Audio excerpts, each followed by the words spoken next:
ke Kabupaten Cianjur, Jawa Barat.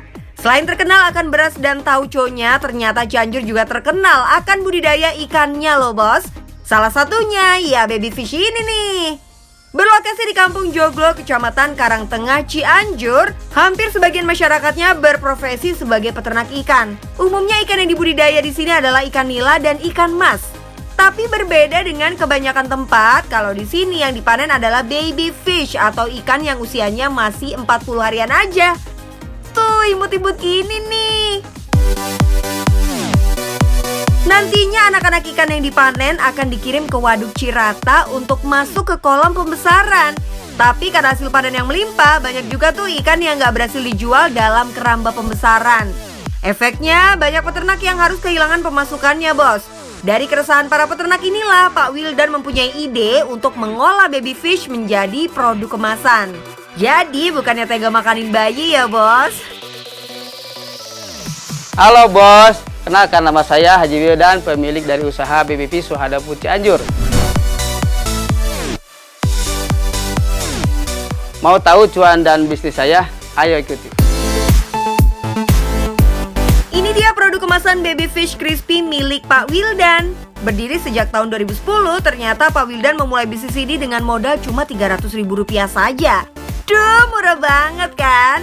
Awalnya dulu Pak Wildan hanya membantu sang kakak untuk menjual produk baby fish segarnya saja. Tapi siapa sangka idenya membuat produk kemasan ini malah berujung cuan. Nah ini dia nih rumah produksi kami. Kalau dulu kita di rumah, di dapur sendiri, di rumah bisa cuma 10 kilo per hari. Kalau sekarang alhamdulillah kita bisa menghasilkan 1 kintal per hari dan bisa memberdayakan masyarakat. Buat 1 kuintal, berarti kurang lebih Pak Suhada berhasil memproduksi 100 kg baby fish per hari. Tapi sebelum lihat bagian enaknya aja, kita kudu tahu nih lika-liku perjalanan Pak Wildan dalam mengembangkan bisnisnya.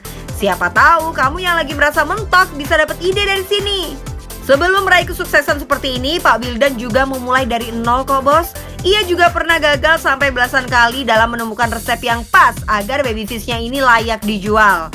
Misalnya nih, gimana agar si baby fish tetap crispy dan gak lempem, sampai menjaga kandungan gizi si ikan agar tidak hilang. Nah, setelah itu semua berhasil ditangani, problem selanjutnya adalah pemasaran. Ternyata nggak gampang ngejual produk baby fish gitu aja. Kita coba tawarin ke salah satu toko yang ada di Cianjur, ternyata toko oleh-oleh itu memang menolak untuk menerima produk kami. Karena memang katanya bukan nggak pantas ya, nggak cocok aja. Baby fish goreng, ikan goreng gitu, disatuin sama produk yang basahan seperti kue-kue gitu. Ini dia nih the real pebisnis. Meskipun mengalami kegagalan dan juga penolakan di awal memperkenalkan produknya, tapi Pak Suhada pantang menyerah bos. Bahkan hampir puluhan toko ia datangi sampai akhirnya ia mendapatkan hasilnya. Emang ya bos, yang namanya usaha nggak pernah ngehianatin hasil. Contohnya Pak Wildan ini nih, dimulai dari modal Rp300.000. Sekarang alhamdulillah udah punya semuanya. Nih ya, dari jualan baby fish, Pak Wildan udah punya 2 rumah, 2 mobil, toko, dan 12 karyawan. Mantap ya. Sebenarnya usaha baby fish ini menjuara bagi saya gitu. Alhamdulillah, saya bersyukur sama Allah SWT bahwa setelah saya usaha di ikan ini, saya bisa alhamdulillah punya rumah, setelah punya mobil juga, punya toko, punya karyawan. Yang lebih penting itu bisa memperdayakan masyarakat intinya gitu. Terus saya bisa berangkat hajian, saya bisa memberangkatkan umroh ibu saya, hajian saya setelah saya usaha di ikan ini. Tapi tetap ya, hal ini tidak membuat Pak Wildan berpuas diri. Ia terus berinovasi akan produknya yang awalnya hanya punya 2 rasa original dan crispy. Sekarang ia punya beberapa varian rasa yang pastinya wajib kalian coba. Oh iya bos, karena sekarang sudah masuk di era digital, Pak Wildan juga memasarkan produknya ke seluruh e-commerce. Dari sinilah produknya bisa sampai ke Kalimantan, Sumatera, dan daerah lainnya di Nusantara. Tapi sistem jemput bola juga tetap dilakukan bos. Bahkan hampir setiap weekend timnya Pak Wildan masih menjual produk baby fish-nya ke tempat-tempat wisata di sekitar Bogor. Nah bos, bisa dibilang hampir semua lini pemasaran sudah dijalani sama Pak Wildan. Nggak heran deh kalau usahanya berlimpah cuan. Dan yang harus kalian tahu nih bos, usaha Pak Wildan ini nggak ada kompetitornya loh. Meskipun petani ikan di Cianjur melimpah, tapi Pak Wildan hanya menjadi pemain tunggal, nggak ada saingan. Nah, kalau bos-bos di rumah mau nyaingin, masih banyak kesempatan tuh.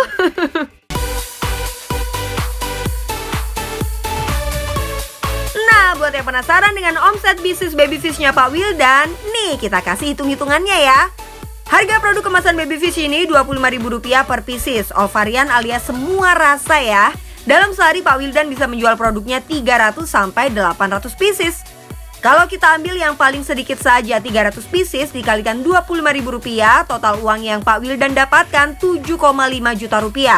Kalau laku sampai 800 pieces, 20 juta udah kibas-kibas manja bos. Kalau dikalikan sebulan, pastinya berlimpah cuan ya. Ingat bos, Pak Wildan yang memulai dengan 300.000 aja bisa sukses. Masa kamu enggak sih? Gimana bos? Tertarik dengan usaha kami, BBP Suhadapur Cianjur? Atau mau usaha yang lain? Gak masalah, yang penting cuan bos.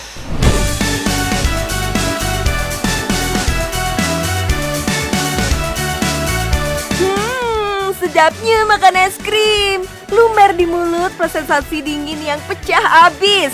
Ayo, ada yang mau nggak nih bos? Yap, makanan yang terbuat dari campuran susu, buah, dan gula ini bisa banget jadi penyelamat di saat kita bad mood.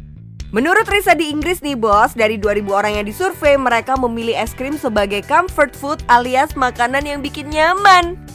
Kandungan gula dan lemak di dalam es krim akan mengaktifkan pusat OFC di otak sehingga kita merasa lebih bahagia. Nah, nggak cuma rasanya aja sob yang bikin bahagia, ternyata cuan dari bisnis es krim juga bikin kaya raya loh. Tambah bahagia dong ya. Nih, salah satu pengusaha yang menggeluti per es kriman duniawi, Tania. Halo bos, saya Tania, owner dari Karimata Es Krim. Mau tahu cuan bisnis saya? Yuk, masuk.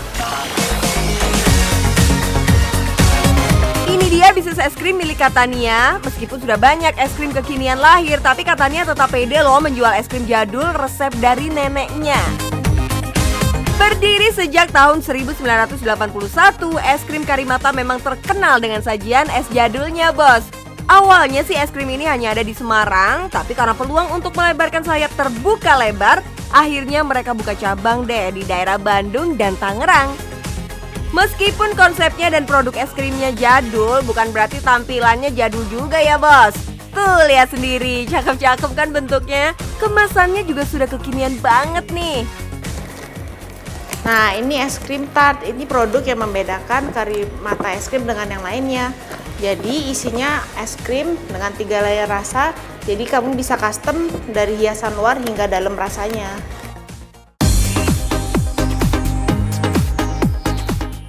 Ini dia, produk unggulan es krim Karimata bos. Yap, es krim tart. Meskipun menggunakan nama tart, bukan berarti isiannya terbuat dari adonan kue atau pastry ya. Tapi ini 100% full es krim. Dulunya sih di Semarang nggak ada ya bos. Tapi karena untuk menggait pasar di daerah Bandung dan Tangerang, di mana konsumennya suka inovasi kekinian, akhirnya Katania berpikir untuk membuat es krim tart ini. Tapi apa sih bedanya es krim jadul dengan es krim kekinian yang ada di pasaran? Jadi es krim Karimata itu adalah hard es krim. Kita memakai resep dari zaman dulu yang dari nenek saya dari tahun 1981. Dan itu memakai bahan-bahannya natural. Jadi kita tidak pakai pengembang, tidak pakai pewarna buatan. Terus gulanya pun gula asli gitu. Jadi bagus dan sehat buat anak-anak juga. Jadi udah jelas ya bos, kenapa es krim jadul ini dapat dibentuk menjadi tart, karena basicnya es krim ini adalah hard ice cream. Jenis ini umumnya memiliki tekstur yang lebih padat tapi tidak keras dan dibuat di bawah suhu 20 derajat Celcius. Selain harus punya produk yang layak jual, seorang pebisnis juga harus punya strategi yang handal. Terutama untuk memperkenalkan brand dan juga nge-grab target pasarnya nih. Nggak cuma itu bos, kamu juga harus terus berinovasi supaya nggak kalah sama kompetitor ya. Ngomongin soal bisnis es krim, kira-kira apa aja ya kendalanya? Kalau es krim kendalanya memang karena gampang cair. Jadi memang packingnya harus rapi dan pastinya tahan lama buat di perjalanan kan sampai customer bawa pulang gitu kan. Terus kendala berikutnya es krim itu harus dibikin fresh juga atau enggak dia akan ada perubahan rasa. Ternyata bos, meskipun jenisnya hard ice cream, tetap aja yang namanya es kalah sama suhu panas. Makanya yang mau terjun ke bisnis ini, pelajari juga cara packagingnya gimana agar ice cream tart tetap aman selama di perjalanan. Untuk mengatasi masalah es krim mencair, katanya menggunakan box styrofoam yang di dalamnya diberikan ice gel. Dengan packaging seperti ini, es krim dapat bertahan sampai 4 jam perjalanan tuh. Gak heran kalau market es krim Catania ini semakin luas ya wilayahnya. Oh iya bos, ngomongin soal bisnis gak lengkap rasanya kalau kita belum ngomongin soal cuannya. Kalau dalam sehari Catania bisa membuat 5 ice cream tart dengan harga termurah Rp200.000 saja nih, berarti dalam sebulan Catania bisa mendapatkan cuan sekitar 30 juta rupiah tuh. Itu baru hanya dari es krim tartnya ya, belum dari produk es krim cup yang dijual mulai 20 ribuan sampai 50 ribuan per piecesnya. Duh, pastinya berlimpah cuan ya. Tapi bos, dalam membangun bisnis es krimnya ini ternyata tidak semudah yang dibayangkan. Dagangan es krimnya Catania pernah juga tuh nggak laku. Sebelum seperti sekarang, dulunya Tania hanya menjual es krim dari rumah saja. Ia memanfaatkan keluarga dan juga temannya sebagai media promosi. Ya, cerita dari mulut ke mulut gitulah, hingga akhirnya beralih ke promosi lewat jari-jari netizen alias promosi online. Ya sih, awal-awal memang kadang ada orang, kadang nggak ada orang juga sih, nggak ada yang beli juga kadang. Tapi memang kita ngadain promo terus mungkin orang lama-lama jadi kenal kan, oh apa sih, jadi pengen coba juga gitu Karimata. Usaha memang tidak mengkhianati hasil. Setelah berjalan 1-2 tahun, akhirnya bisnis es krimnya bisa berjalan sesuai dengan target. Nah, bagaimana dengan peluang bisnis es krim Karimata? Apapun bisnisnya, yang penting cuan bos. Kita kenalin bos sama pengusaha muda yang jago banget bikin kinclong rumah. Siapa sangka ya, rumah kotor bisa jadi berkah buat orang-orang yang mau berusaha. Halo, saya dengan Edward, founder dari King Clean Indonesia. Kali ini saya berada di daerah Jakarta Timur. Kebetulan ini adalah salah satu customer dari King Clean. Sebentar lagi kami akan melakukan jasa sedot dan semprot dari King Clean. Mau tahu bagaimana prosesnya? Ikut saya ke dalam.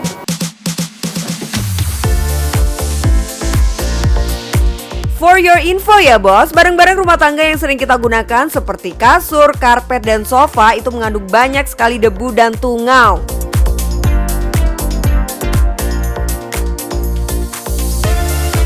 Emang sih nggak kelihatan, tapi kalau sudah disedoti pakai alat canggihnya Mas Edward, baru deh bikin bengong alias nggak nyangka. Kok bisa sekotor itu ya? Nah, kotoran yang nggak kelihatan tadi kalau nggak pernah dibersihkan otomatis bakalan numpuk. Efek yang sering terjadi adalah alergi kulit, gatal, dan bersin-bersin. Makanya biar konsumen yang pakai jasanya nggak kecewa, Mas Edward investasi ke peralatan dengan teknologi mutakhir bos. Tapi kalau alatnya mahal, modalnya gede juga dong ya. Kalau kita mau ikutan terjun ke bisnis ini, emangnya masih bisa cuan? Target kita memang premium, tapi harga kita sangat terjangkau. Sangat terjangkau itu misalnya begini, kita ada paket-paket ekonomis. Mulai dari paket A, B, dan C. Ini untuk sedot tungau ya. Paket A itu untuk 1 item, paket B 3 item, paket C 5 item. Untuk paket A harganya 208.000 per item. Untuk paket B 3 item itu 398.000. Lebih murah kan? Nah, lalu untuk paket C jauh lebih murah lagi. 5 item 488.000, jadi nggak sampai 100.000 untuk per itemnya. Nah, bikin paket-paketan jasa kayak gini bisa banget bos ditiru. Jadi customer punya banyak pilihan. Kualitasnya emang kudu premium ya, nggak bisa ditawar. Tapi kalau harga jasa bisa lah dikondisikan bos. Pilih yang sesuai dengan kantong klien aja. Yang uangnya pas-pasan tapi pengen tungau-tungaunya, ya bisa ambil paket ekonomisnya.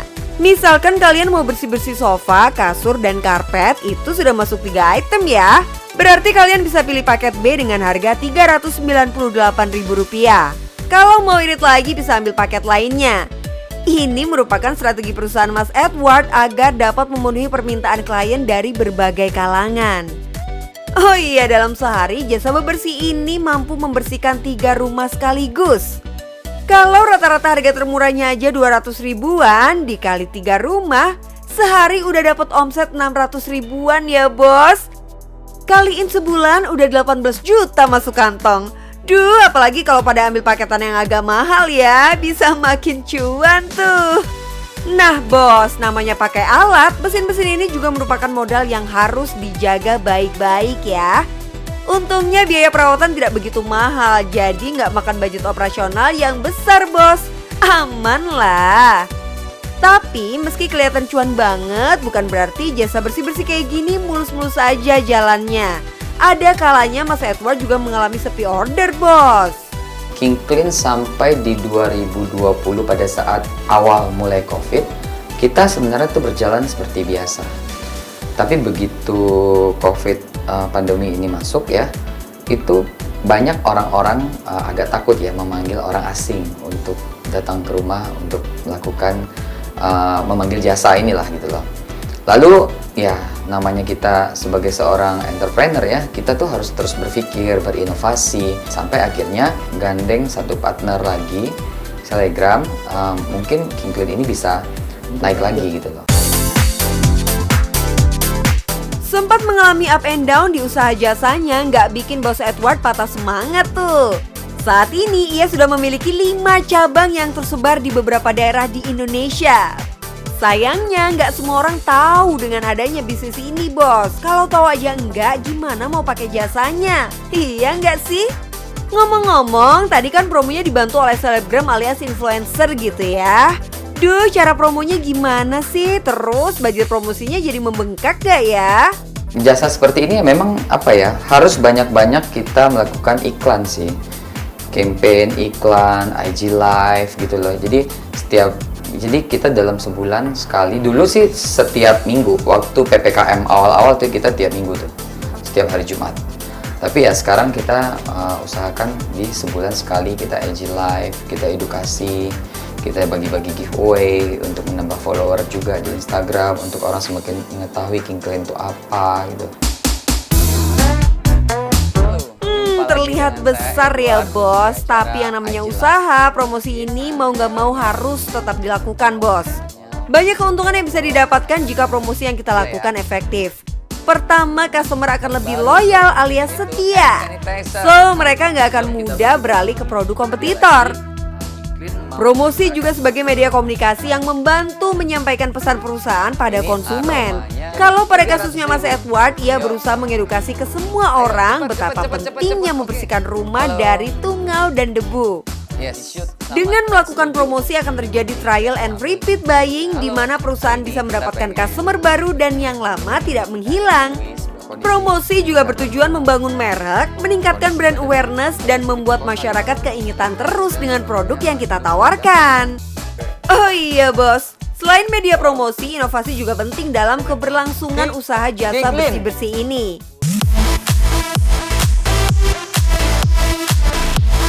Setelah jasa sedot tungaunya viral, akhirnya bos Edward dan tim juga mengeluarkan jasa uap disinfektan, terutama buat rumah-rumah yang baru selesai digunakan isoman. Tenang aja ya bos, uap yang digunakan berbeda dengan asap fogging loh. Uap ini aman untuk peralatan makan dan kesehatan, dan pastinya nggak menimbulkan sisa licin di lantai. Gimana Mas Fajrul setelah King Clean melakukan sedot debu dan sedot tungau di sofa ini? Ya, hasilnya sih sangat memuaskan ya. Terlihat lebih bersih dan lebih keset gitu. Ya, ini kita lakukan, padahal ini sofa lumayan baru ya? Lumayan baru. Oke.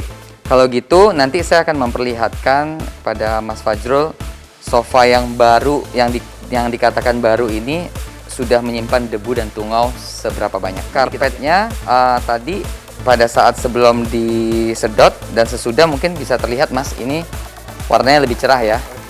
Dan Apalagi tadi saya lihat pada saat baru datang, ini tempat kumpul keluarga ya Mas ya. Wah ini pasti banyak banget nih tungau dan debunya. Sebanyak apa ya debu dan tungau dari sofa dan karpet barunya Mas Fazrul? Ini dia hasilnya bos, memang terlihat seperti buih busa pada umumnya. Tapi kalau kita perhatikan lebih jelas, ada benda yang bergerak sangat kecil. Ih, kotor juga ya, padahal sekilas rumahnya bersih banget loh. Nah, biar kotornya nggak sampai parah, usahakan bersih-bersih rumah dengan penyedotan ini minimal 2-3 bulan sekali. Oh iya, selain menawarkan jasa bersih-bersih itu sendiri, Mas Edward juga tengah mengembangkan bisnisnya dengan melakukan penawaran ke orang-orang yang berminat untuk berkecimpung di bidang yang sama. Biayanya 55 juta rupiah dan Mas Edward kasih jaminan 8 bulan bakal balik modal loh. Mantap ya bos. Gimana, tertarik ikut terjun ke jasa bersih-bersih rumah? Apapun bisnismu yang penting cuan bos.